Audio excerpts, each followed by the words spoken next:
I found my wife's affair with my best friend, and now they're both claiming ownership of our $500, $0 house. How do I fight back when she's using our debts and their secret affair to ruin me financially? I never thought I'd be the guy to find out my wife was cheating on me, especially not with my best friend, and definitely not in the worst way possible. One night, I came home early from work because I had a gut feeling something was off. I didn't even have a reason, just a weird intuition that I couldn't shake. As I pulled into the driveway, I saw her car parked in the garage, but something was strange. The garage door was slightly open, and I could hear muffled voices coming from inside. My stomach sank, but I pushed the door open anyway, thinking I might catch her doing something stupid. Instead, I found her and Mark, my best friend, locked in a kiss in the living room. They didn't notice me at first. They were too busy fooling around on the sofa. The look in her eyes when she saw me was pure panic, like she knew she'd been caught but was trying to pretend otherwise. I froze. My mind went blank for a second, then everything clicked into place. All the little signs, her avoiding me lately, the late nights, the strange texts, made sense now. I'd seen her phone several times and caught her deleting messages, but I never suspected it was this bad. I looked at Mark, who looked equally guilty, then at her, who was trying to act like she wasn't caught red-handed.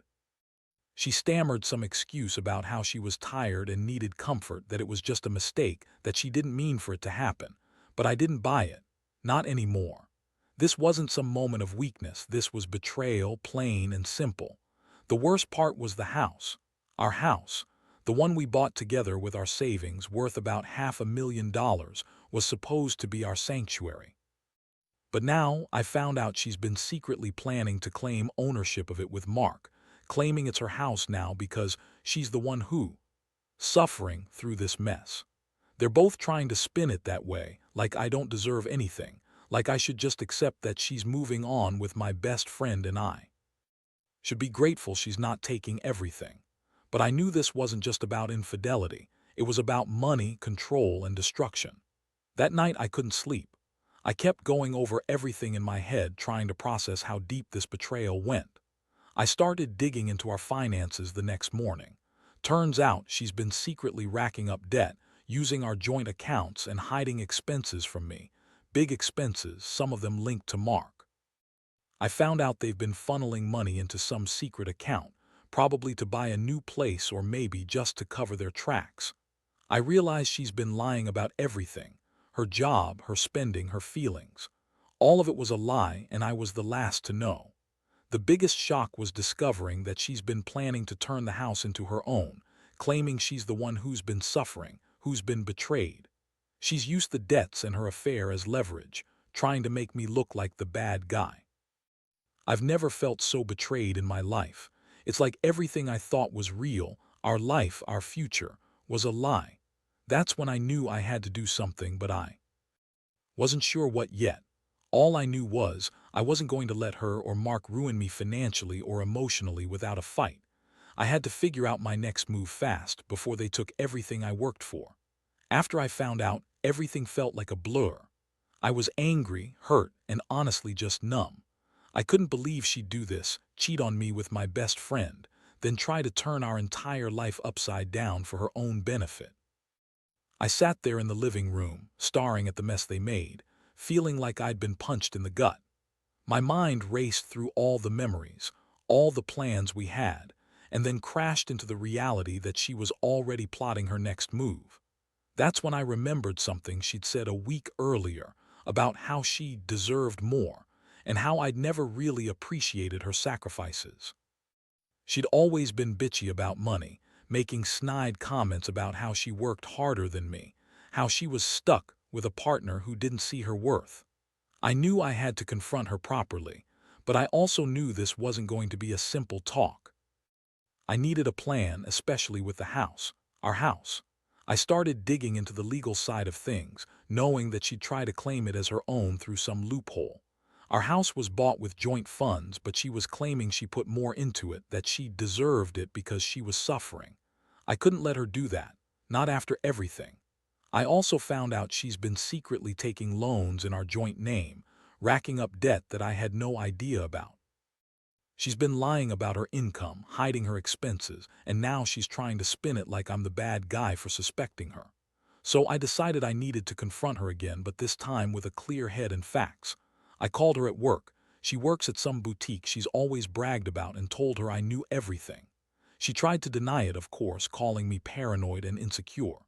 She said, "You don't have proof," and that I was overreacting because I was just jealous. That's when I lost it. I told her I had proof of the affair, proof of her debts, and proof that she was planning to screw me out of everything we built. Her silence on the phone told me she was panicking, which only made me more determined. That evening I sat her down and the truth spilled out. She kept lying, spinning her stories, saying it was just sex, that Mark was just a mistake, that she never meant for it to go this far. But I could see through her lies. She's always been good at hiding things, but her face was different now, guilty, scared, and furious that I was onto her. She kept saying she loved me, that it was just a fling, that Mark was just bored and she felt lonely.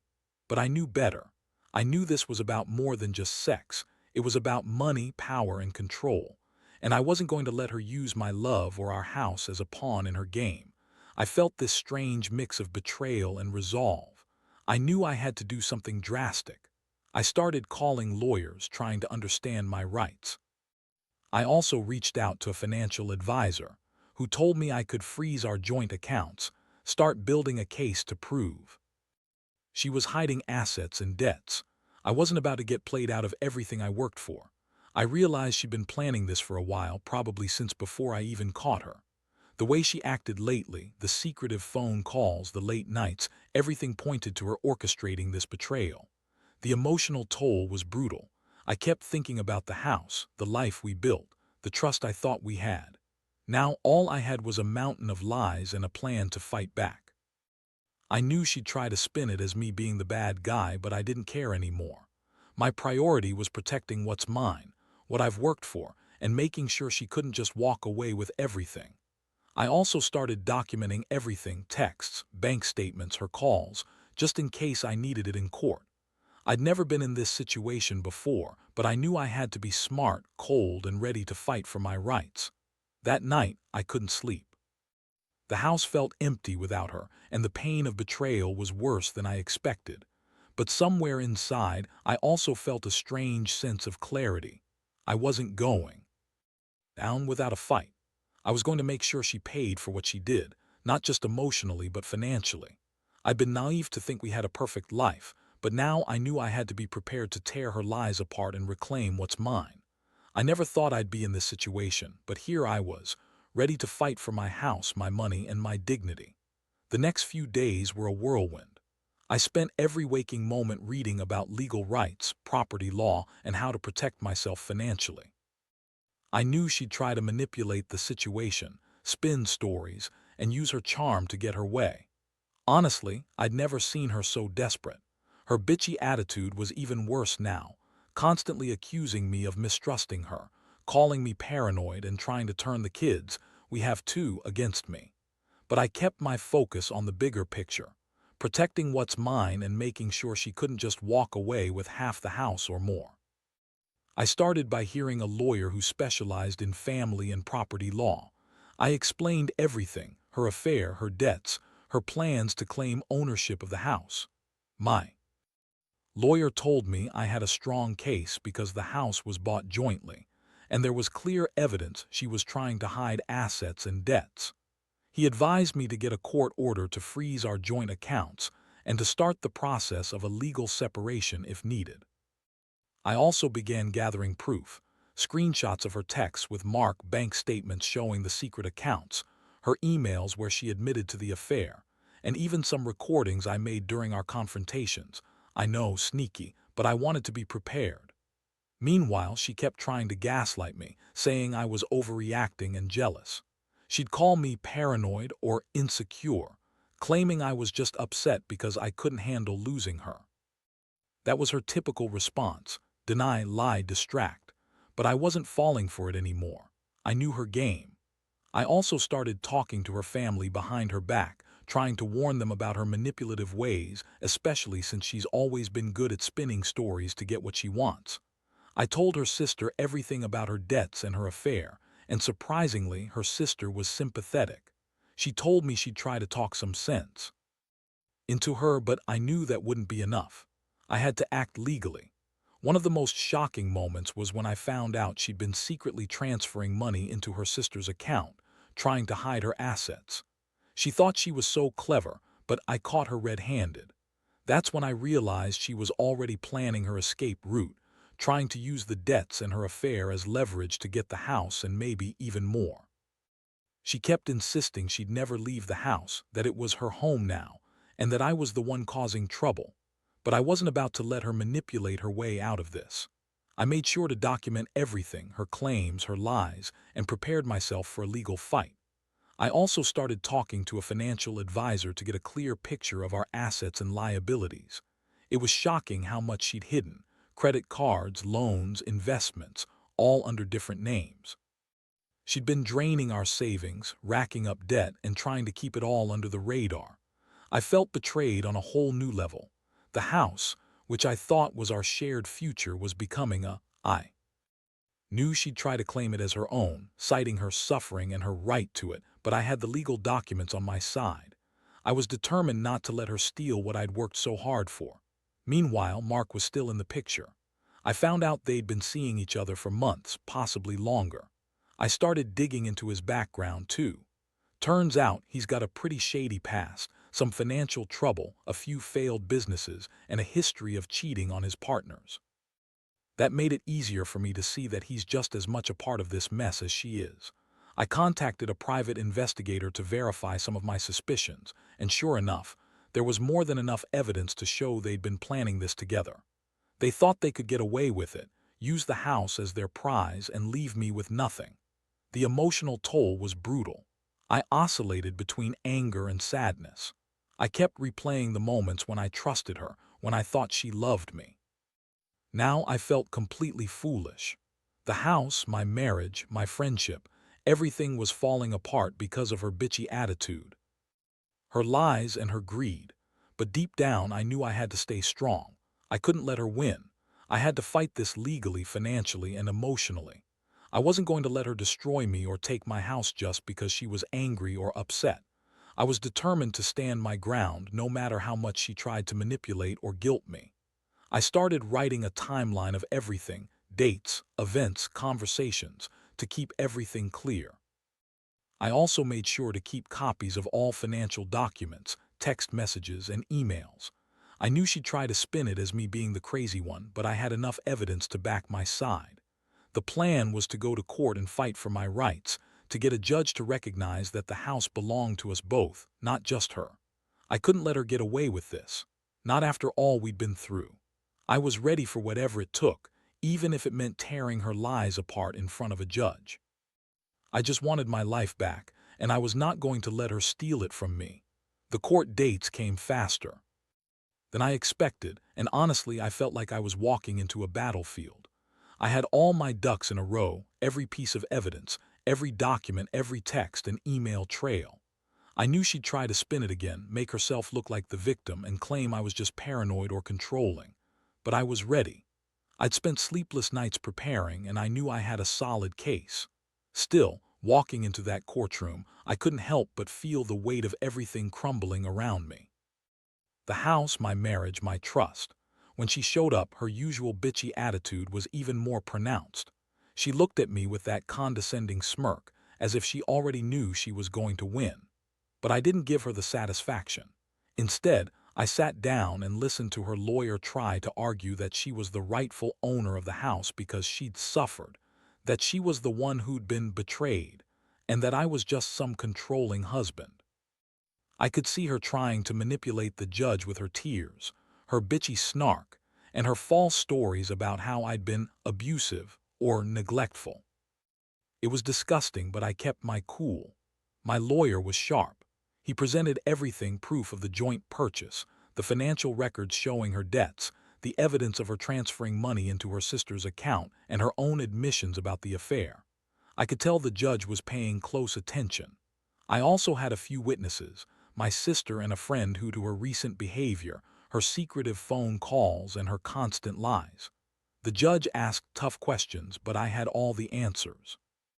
I explained how she'd been planning to use her affair and her debts to manipulate the house away from me, how she'd been lying about her financial contributions, and how her claims of suffering were just excuses. The courtroom was tense, and I could see her getting more agitated. She kept trying to undermine me, calling me paranoid, accusing me of controlling her, and insisting she deserved the house because she'd been through so much. But I stayed focused. I pointed out her lies, her manipulations, and her attempts to hide her assets.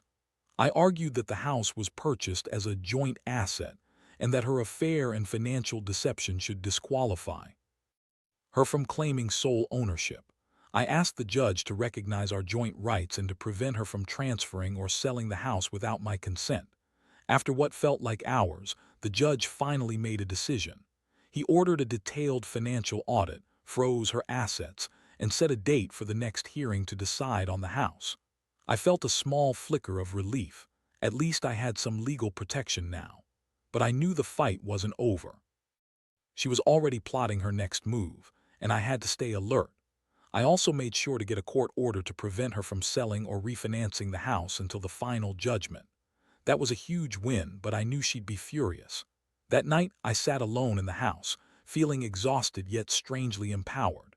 For the first time in weeks, I allowed myself to breathe. I looked around at the empty rooms, realizing how much of my life she'd tried to control with her lies and manipulations. The house, which I thought was a symbol of our future, was now more like but I also saw it as a reminder. I wasn't going down without a fight. I'd protect what was mine, even if it meant tearing through her lies and exposing her for the manipulative person she'd become. I knew she'd try to turn everyone against me, paint me as the villain, but I had the truth on my side. The truth and the evidence. That's all I needed now. The aftermath of the court ruling was She was furious, calling me every name in the book, accusing me of trying to ruin her, all while trying to spin her version of events to anyone who would listen. But I knew the truth, and I had the evidence to back it up. Still, her bitchy attitude only intensified. She started making scenes at our kids' school, trying to turn them against me, saying I was controlling and abusive, all to sway public opinion. I kept my distance, not wanting to give her the satisfaction of seeing me break down, but inside I was seething. She also ramped up her efforts to get the house, her right, she claimed, by trying to convince the judge she was the one suffering, that I was just a jealous, controlling husband. But I had a secret weapon, the financial audit. When the court finally received the detailed report, it was clear she'd been lying about her assets, hiding debts and funneling money into secret accounts. The report showed she'd racked up thousands in unsecured loans, some in my name, without my knowledge. It was a gut punch. I realized how deep her lies went, and I knew I had to act fast to protect myself further. In the meantime, I filed for legal separation, wanting to cut ties completely. I also started the process of divorce, knowing it was inevitable now. The emotional toll was intense. I felt betrayed, angry, and exhausted, but I also felt a strange sense of relief. I was finally taking control of my life again, fighting back against her manipulation. I couldn't believe how she'd turned into this bitchy, vindictive person who'd use her affair, debts, and her lies as weapons. I'd never thought I'd see her like this, but I had to keep going. One of the worst moments was when she tried to turn the kids against me. She told them I was mean and controlling, trying to paint herself as the victim in front of them. It hurt so much because I'd always been a good dad, supportive, loving, involved. But she was twisting everything, trying to make me look bad in their eyes. I knew I needed to be careful not to fall into her trap, but it was hard to stay calm when she was so bitchy and manipulative. I kept showing the kids love and honesty, reminding them of the good times and how much I wanted to protect them from her lies. I also started documenting everything about her behavior, her attempts to manipulate the kids, her lies about the house, her secret debts. I wanted to have a clear record for the court, just in case she tried to spin more stories. I hired a counselor for the kids, just to make sure they had someone to talk to if they felt confused or upset. It was clear she was trying to use them as pawns, but I was determined not to let her succeed. The more I saw her bitchy attitude flare up, the more I knew I had to stay strong and keep my focus on protecting my rights and my children. Throughout all this, I kept my head down and stayed professional. I didn't want to give her any reason to say I was the problem. I continued working, paying attention to my own mental health and leaning on friends who knew the truth about her manipulations. I learned that her bitchy attitude was just her way of hiding her guilt and fear. She's always been good at hiding her true nature behind a veneer of charm and bitchiness, but I saw through it now. I knew her game, and I was ready for whatever she threw at me next. The house was still in limbo, the legal battle ongoing, but I knew I had the upper hand because I had the truth, and I wasn't about to let her take what I worked so hard for. I was ready to fight until the very end. The final court hearing was the culmination of everything I'd been fighting for.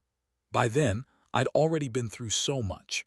Her bitchy attitude, her lies, her manipulations, and the relentless legal battle. I knew she was going to try every trick in the book to keep the house, to spin her story and paint herself as the victim. But I was prepared. The evidence I had gathered was rock solid, proof of her affair, her secret debts, her attempts to transfer assets, and her lies about who really owned what. I was determined to make sure the truth came out, no matter what. On the day of the final hearing, she showed up looking even more bitchy and desperate, trying to wear her usual smirk but failing to hide her anxiety. Her lawyer argued that she deserved the house because she'd been through so much, and that she was the one suffering. I sat quietly, knowing I had all the facts. When it was my turn, I calmly laid out everything: how she'd lied, cheated, manipulated, and tried to take what was rightfully ours. I explained how she'd been secretly transferring money, hiding debts, and planning to turn the house into her personal prize with Mark. I told the judge about her attempts to turn the kids against me and how her attitude was nothing short of vindictive. The judge listened carefully, asking questions about the financial details, the ownership of the house, and her conduct. I saw her trying to hold herself together, but her bitchy attitude was cracking. When the judge finally made the ruling, it was like a huge weight lifted off my shoulders. The house would remain a joint asset, and she was ordered to pay back the debts she'd hidden and to cease all attempts to transfer or sell the property without my consent. The court also ordered her to pay my legal fees, which was a small victory, but a victory nonetheless. Walking out of that courtroom, I felt a strange mix of relief and exhaustion. I'd fought hard, emotionally, financially, and legally, and I'd won a crucial battle. The house was safe, and I had a clear path forward. My life was still a mess, but I knew I'd come out of this stronger. I realized that her bitchy attitude, her manipulation, and her lies were just her way of covering up her own guilt and insecurity. I'd seen through it all, and I refused to let her destroy what we built. In the end, I learned a lot from this nightmare. Trust is fragile, and betrayal can come from the most unexpected places. But I also learned that standing up for yourself, being honest with your evidence, and not letting someone manipulate you is the only way to protect what's yours. I'm still healing, still rebuilding, but I'm finally free from her grip. That house, our life, the betrayal, they all taught me that sometimes you have to fight dirty, play smart, and never let a bitchy, manipulative person take everything you care about. I've learned that revenge isn't about destruction. It's about reclaiming what's rightfully yours and moving forward with integrity.